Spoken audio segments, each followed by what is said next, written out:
In Green Lantern, billions of years ago on planet Oa, a race of immortals decided they would become the protectors of the galaxy, and so they forged an intergalactic police force in the Green Lantern Corps. They quickly learned nothing lasts forever, as the place lies in ruin and an object covered in green energy shoots into space with one mission objective: find Kyle Rayner. In New Hill, New Mexico, Kyle Rayner lies on the floor, having crash landed on Earth. As Kyle once again passes out from the devastation, his ring repeats a warning: parallax is coming.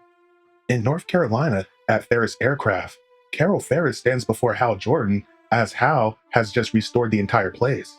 Hal asks if Carol remembers the first time they met, and Carol recalls when Hal was a young pilot on the job hitting on the boss's daughter. But Hal tells her he's talking about the very first time when they were kids, and Hal's father was a pilot. Hal would tell Carol that his father is flying that plane, but Carol tells Hal that her father owns that plane. But as things are getting dicey in the air, Hal's father calls in, stating there's some technical difficulties and they need to land that bird. But her father basically told him the investors are watching and that's $15 million right there, so you keep flying that bird. Needless to say, the plane went down with Hal's father in it. Hal Jordan's worst fears were realized right in front of his very eyes, and after that, there was nothing left to be afraid of. Hal's father dying was one of those things they never really talked about when they were together, but it was always the big elephant in the room. That day, Hal's father died, and he learned about sacrifice.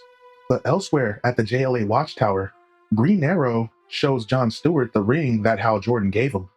Now, John is stunned that Green Arrow would even have that ring in his possession, but nevertheless, he offers to charge it for Green Arrow, but Green Arrow declines as he knows he most likely won't even be able to use it.